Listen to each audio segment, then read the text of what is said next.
paalam, bibili lang daw ng sapatos at suka. Ito na. Alam mo, Julius, nakita si Shera Day 1 ang yung missing bride-to-be na naglalakad sa highway sa may season Pangasinan. Ayon nga sa kanya, 2 linggo na siya naglalakad kung saan lugar hanggang saan natagpuan na nga siya. Ang nangyari... Naniwala na kayo sa akin. 2 linggo daw naglakad ng naglakad. Oo. Pero mo'y umabot na ng season Pangasinan.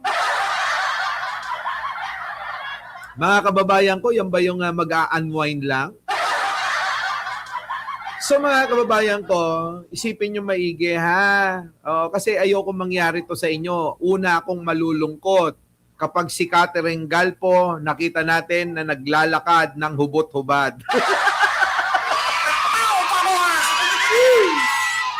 Diba? Pero may mga ganun kasi mga kababayan ko, mga babae, di ba? Makikita nyo sa kalsada, hubot-hubad, naglalakad.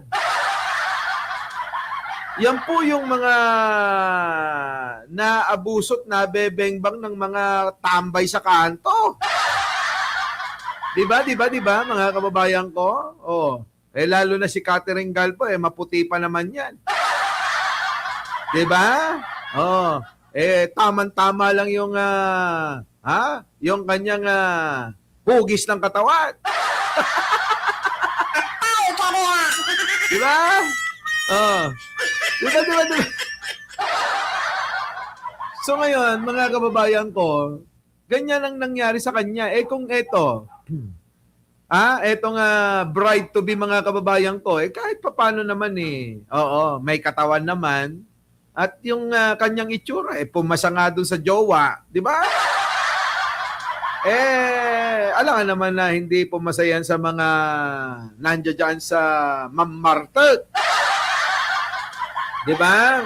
Yung mga lasenggo dyan, yung mga pagkatapos ng trabaho sa bukid, merong gin bilog. Aba, mga kababayan ko, naku, mayayari talaga yan Ito na. Naisipan na raw niyang sumakay ng bus matapos nga niya maglakad-lakad at mawala sa sarili. Nako, kita nyo, nawala daw sa sarili. Ibig sabihin, mga kababayan talaga, may sapak. Nakapantulog at walang suot na salamin. Ganito natagpuan si Shera Day 1 sa bahay ng season. Dinala siya sa barangay at doon nakausap ng mga otoridad. Sinundo si Shera ng kanyang fiancé na si Mark R.J. Reyes kasama ang QCPD. Panoorin natin ang video na ito. Nako. Highway yung dinanan mo dito. Rabon. Sorry. Ayan po siya, mga kababayan ko. Biruin ninyo, kakasal na lang mga kababayan ko. Samantalang, marami hong mga babae ang hinahangad na makasal. Di po ba? Minsan mga kababayan ko yan pa nga yung nagiging dahilan Kaya nakikipaghiwalay ang babae dahil hindi mapakasalan ni lalaki. Di ba mga kababayan ko? Ayan pero siya, tinakbuhan. Kasi nga galing ka sa Santo. Naglakad ka lang? Naglakad lang po ako. Pero madaling araw ko po yung nilalakad. Si Shera, Ay! Sabi ni Catherine Galpo,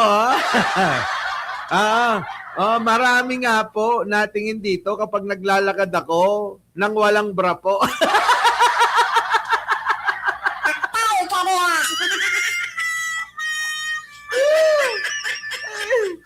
Talagang maraming titingin sa'yo. Pero meron po, meron damit. Kung bakat naman Alam nyo, mamimiss ko talaga kayong lahat. Nung mataba pa po ako.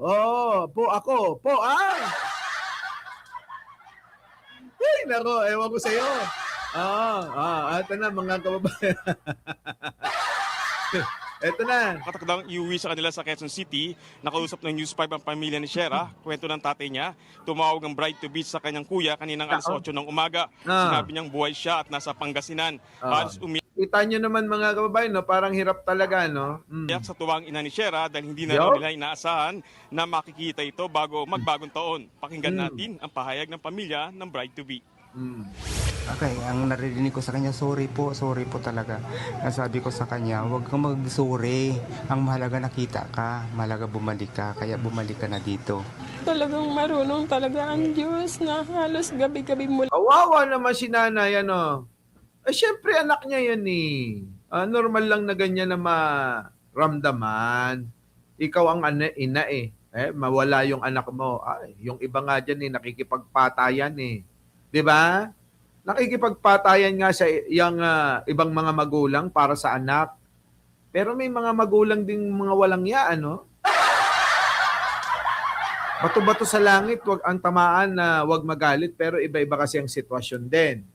May kilala ako na kailang panganak, lahat pinamigay ni Gaga. Di ba? Lahat pinamigay, mga kababayan ko. Oo, kasi ako, lahat panganay yung anak ko, 6 lahat nasa akin. Oo, kasi mga kababayan ko, bilang magulang, 2 ang dapat nating pinoproteksyonan. Number 1, pamilya, at number 2, yung mga anak. Tama po ba mga kababayan? Oo. Kung hindi mo maproteksyonan yung pamilya, proteksyonan mo yung anak. Kaya kapag nakikipaghiwalay ako sa nanay ng mga anak ko, sabi ko, maghihiwalay na lang tayo. Maghihiwalay pa ba kami ng anak ko? Diba? Wag mo nang kung gusto mong makipaghiwalay, di umalis ka, iwan mo yung anak ko. Kung maltratuhin niya na magiging asawa mo muli, hindi mangyayari yun. Hindi mangyayari yun. Oo. Tingnan niyo yung mga anak ko, close na close kay Jen, ano? Ganon! Oo. Sabi ko nga mga kababayan ko, sa mga nanay, okay lang, wag na kayong magbigay, kahit 5 kondoling. Ako nang bahalang magpalaki. Lahat yan, pag-aaralin ko. Bibigyan ko ng maayos na buhay at lalaki na kasing bait ko.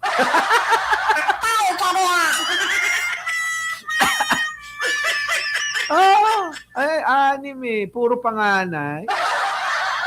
Ganun talaga. Oo, ganun talaga yung buhay na minsan akala natin hindi mangyayari sa atin.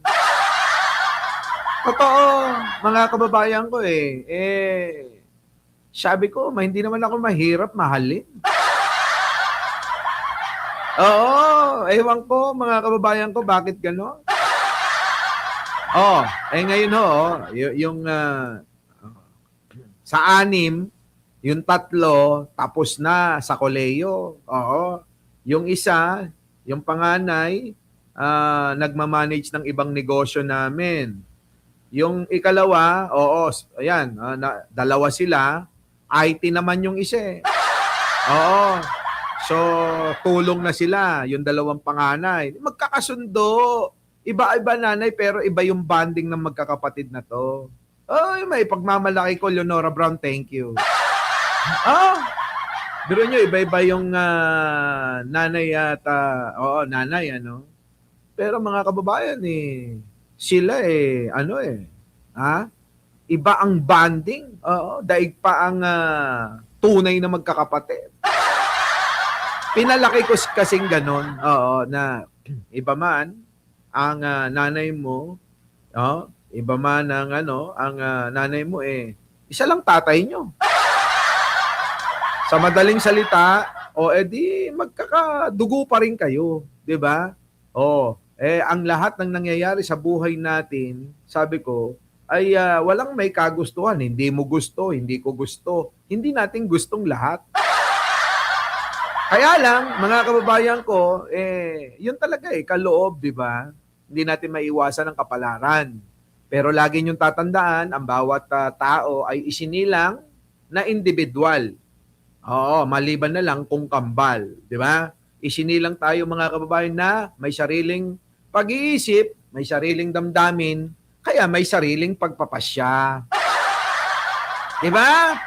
O ngayon, mga kababayan ko, kung meron ka palang sariling pag-iisip, sariling damdamin at sariling pagpapasya, huwag mong isisisi sa magulang mo, kanino man, kung bakit parang feeling mo may kulang. Di ba? Kasi ganyan ang laging dahilan ng mga bata kapag ka broken family sila. Pero kasi ako, mga kababayan ko, lagi kong sinasabi, huwag niyong sisihin ang paligid, ang sino man, kung tayo ay ganito. Di ba? Oo. Sabi nga hindi ibibigay lahat ni bro. Pero, kung ano man ang kakulangan para sa ikakaligaya mo, dapat ikaw ang magpuno bilang tao.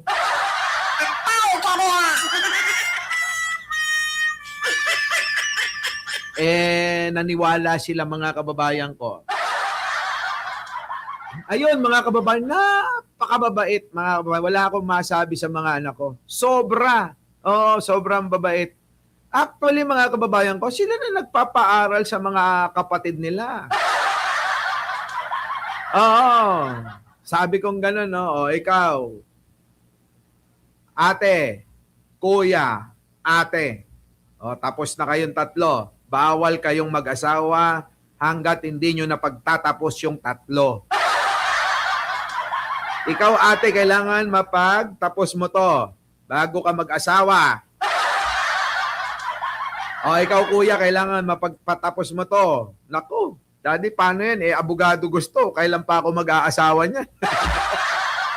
Tapos yung isa, nako, doktor, daddy, paano ako mag-aasawa pa niyan? Ganyang katagal. Ganito, ganito, para walang madali akong kausap eh. Pag natapos, yung 4 years, di ba? Na koleyo, kung magtutuloy halimbawa, itong nakatapos ng psychology, magtuloy ng doktor, ano? Ako na bahala, ganun. Basta sa 4 years, natapos nila, kayo bahala dyan. Pagka nagdagdag, nagtuloy-tuloy, ako na. Sabi nung mga kababayan ko, sabi nung isa, daddy, gusto kong magtuloy ng piloto.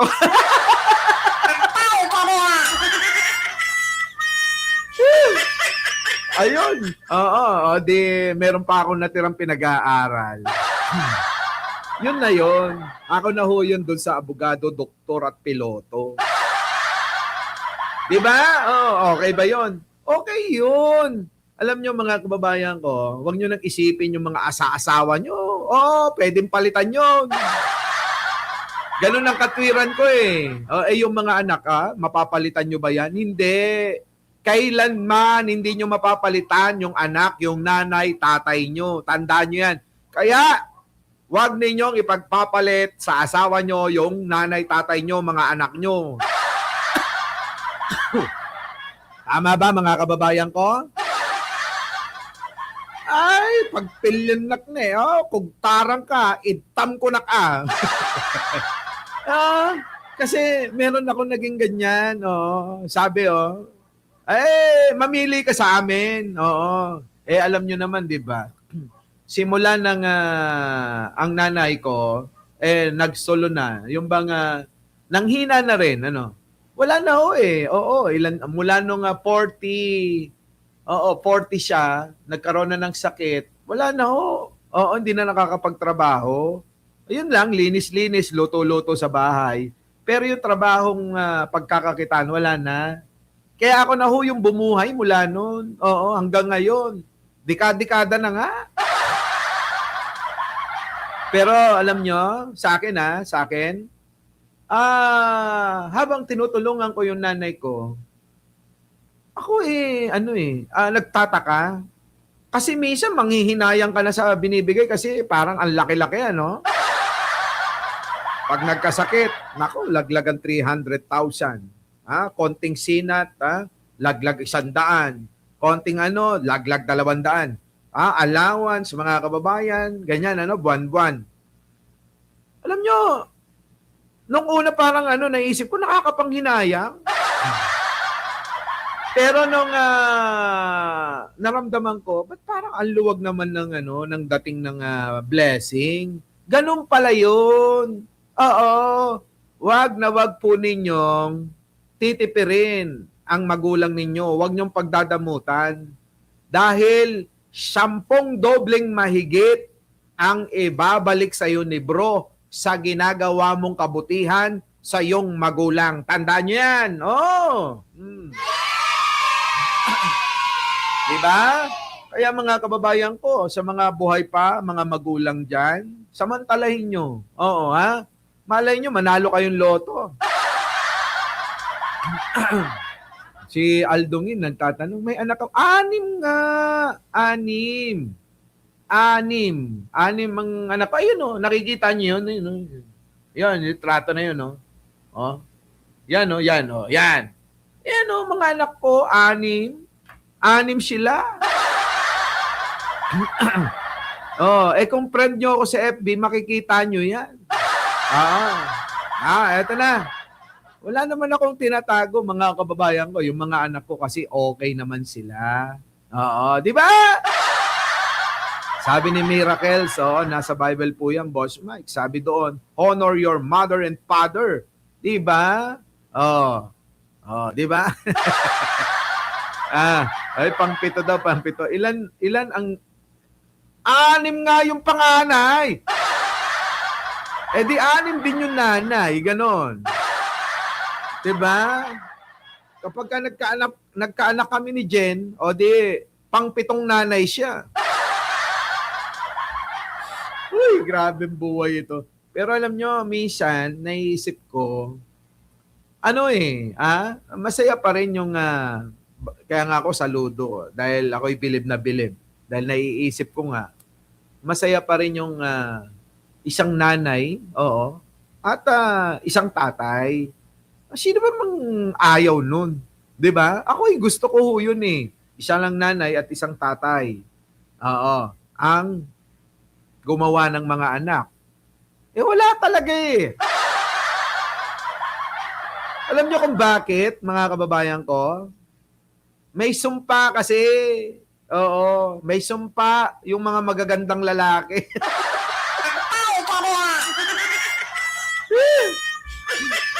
Alam nyo kung ano yung sumpa ng mga magagandang lalaki? Kung kani-kanino napupunta eh. Ewan ko. Diyos ko, Lord, pwede ba tanggalin mo na yung sumpa? Di ba, no? Sang-ayon ba kayo? Ganun talaga. Sige, dito na tayo. Kay bride-to-be na tayo. Pasok! Ng Pasko. Nako. Hindi ako nakalimot na. Sabi ko, sana makita ko na yung anak ko. Yung picture niya na binigay niya sa akin nung December 10, tinago ko yun. Yun ang palagi kong binabalot sa telang itim na para tuwing gabi kausapin ko ba para akong baliw. Sana anak, umuwi ka na. Nako! Kwento ni Shera, sa mga pamilya, mula December 10, naglakad-lakad siya. Hindi raw niya alam kung saan pupunta. Tuloy raw, hindi niya raw maintindihan ang nangyayari. Kaya nga, nagkaroon ng ng sira. Sigurado ako dyan. Mga kababayan, pagka ito, pina-check up ninyo, lalong-lalo na dun sa doktorang ex ko. Sigurado sasabihin niyan, meron. No. Ito na. Sumakay raw siya ng bus patungo ng Pangasinan. Doon daw siya naglakad hanggang sa nakilala ng isang rider. Mistulang palabyo na raw si Shera at pagod na pagod sa paglalakad. Agad pumunta sa QCPD station pamilya ni Shera para i-report na nakita na ito ng isang rider sa Season Pangasinan. Pakinggan natin ang bahay ng kanyang kaanak. Buti nakilala ng rider kasi viral nga ito eh. Parang sabog na yung niya, yung buhok niya. Sabog. Ngayon, ang ginawa sa kanya ng over siya sa barangay. Hindi niya alam kung saan siya papunta. Kasi isipin mo naman na ang tagal na po. Hinanap namin December 10 pa. Nawawala siya hanggang umabot ng Pasko. Wala pa rin. Hindi, nangyari na rin kasi ulis yan, mga kababayan. nangyari na hindi lang huyan yung una na run away, oo, na naglakad-lakad ng ganyang eksena. Nangyari na pala yan. Oo, ha? Ibig sabihin hindi nga yan yung una. Kailangan magpahinga siya kasi ang daming dumaan sa kanya na problema. Kaysa ano ba, stress ba, sir? Nagpapasalamat ako sa inyo na ito yung gift niyo sa amin bagong taon. Sabi dito may problema sa pag-iisip yan. Tama. Di ba? Kaya ikaw Catherine Galpo, sabi nga ni Catherine Galpo, mahirap po talagang walang kausap, depression, resulta po. Oo, dito ka lang Catherine Galpo, huwag kang aalis. Dito ka lang, marami kang kausap dyan. Oo, minsan nandyan si Argo, kausapin mo. Si Argo, kausapin mo. Eto na, tuloy. Julius, tatanungin natin kung tuloy ba ang kasal matapos makita ni Shera.